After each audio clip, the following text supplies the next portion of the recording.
Olá, olá, olá, pessoas queridas. Vamos a mais um estudo do Evangelho segundo o Espiritismo decodificado por Allan Kardec. Nós estamos estudando o capítulo 11, Amai ao próximo como a si mesmo. Vimos aí no estudo anterior quão necessário é que cultivemos o amor próprio, não o orgulho, não a vaidade, nem o egoísmo. O amor como filhos de Deus que somos, o amor como pessoa encarnada, como um corpo que é a casa do nosso espírito que é eterno. E que amemos ao próximo como a nós próprios e a Deus sobre todas as coisas. E que precisamos sim termos esse amor, porque a gente não pode dar aquilo que não tem, né? E vimos também a parábola de Jesus dizendo ali, né, quando foi tentado pelo fariseu, perguntando qual era a maior lei, e Deus coloca: amar a Deus sobre todas as coisas e ao próximo como a si mesmo. Agora, nós vamos ao item 5, dai a César o que é de César. Então os fariseus, ao se retirarem, decidiram entre si comprometê-lo em suas palavras. Juntaram-se aos herodianos, que eram partidários de Herodes, eram opositores dos fariseus, mas mesmo assim se juntaram para lhe dizer: Senhor, sabemos que sois verdadeiro e que ensinas o caminho de Deus pela verdade, sem considerar a quem quer que seja, pois não discriminais a ninguém entre os homens. Dizei-nos então, qual a vossa opinião sobre o seguinte: devemos ou não pagar o tributo a César? Então, olha, nós já vimos, né, no estudo anterior, que os fariseus estão sempre ali querendo enredar, colocar, testar Jesus, né?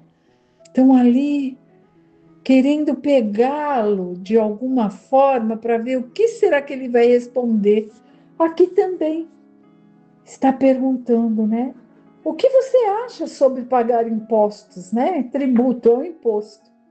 É uma armadilha que eles estão fazendo com Jesus. Por quê? Porque quem não pagasse o imposto era julgado, era condenado.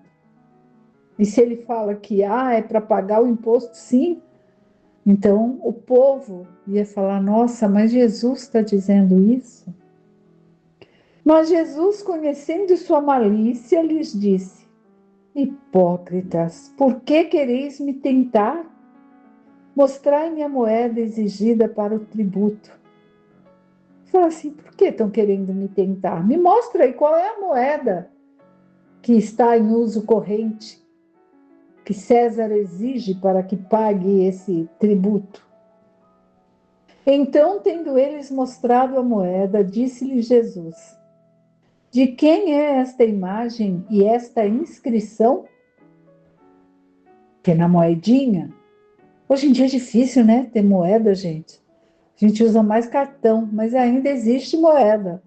E tem algo impresso ali em cada moeda, de 10 centavos, 50, R$ 1. E aqui na época era o rosto de César. E lhes disseram: a inscrição que está aí gravada é de César.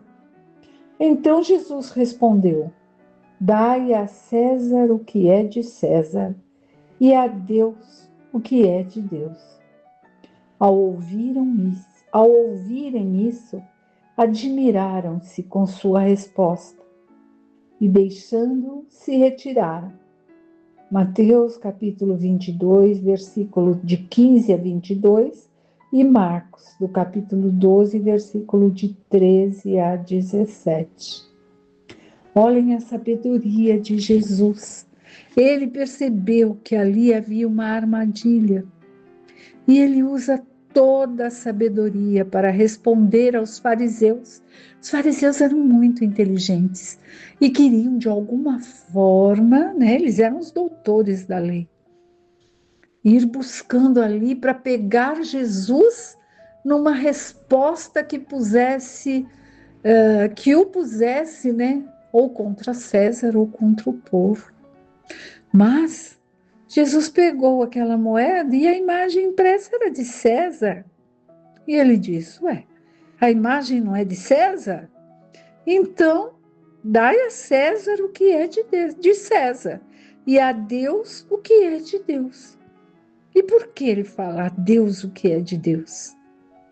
Porque a imagem de Deus, todos nós, meus amigos, temos dentro de nós, em nós. E o que é?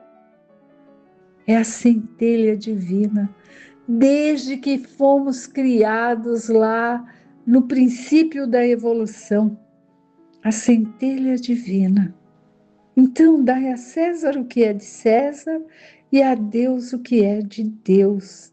Nós somos os filhos de Deus. E em nenhum momento Jesus foi contra a ordem social de sua época, quando ele respondeu assim. Pois ele não disse, imagina, ninguém tem que pagar tributo. Ele não foi contra a ordem social. E por que será que Jesus não foi contra a ordem social, né? Por que será? Porque a sociedade precisa ali de umas leis que são montadas, formuladas, para que ande, para que siga, né? E as leis de Deus estão na consciência de cada um. Nós temos ali a nossa consciência e a centelha divina está em nós. E a sociedade, as leis dos homens, né? Elas existem para que as pessoas consigam seguir juntas, seguir avante. Mas cada vez mais há de se aproximar a lei de Deus da lei dos homens para seguir de uma forma que haja paz, né? Então vamos ver aqui o restinho que Jesus nos coloca ainda, ó. Kardec, né? Ó. A pergunta feita a Jesus era motivada pelo fato de que os judeus, tendo horror ao pagamento dos impostos que os romanos os obrigavam a pagar, haviam feito disto uma questão religiosa. Um numeroso partido havia se formado para lutar contra o pagamento do imposto. Então, eles não queriam pagar imposto de jeito nenhum. E estavam ali fazendo com que isso se misturasse com questões religiosas. O pagamento do tributo era, portanto, para eles, para os judeus, um tema de discussões daqueles dias que os enfurecia, sem o que a pergunta a Jesus: devemos ou não pagar o tributo a César? Não teria o menor sentido, né? Se não tivesse acontecido isso, estava ali, era coisa do momento, estava acontecendo naquele momento, não tinha por que o fariseu perguntar a Jesus: acha que é justo pagar tributo a César? Ele está perguntando porque sabia que muitos ali tinham criado um grupo que estava contra o pagar, né? E estava ali misturando com a parte religiosa. Senão não ia ter sentido essa pergunta. A pergunta em si já era uma cilada. E conforme a resposta pretendiam jogar contra ele, né, contra Jesus, a autoridade romana e os judeus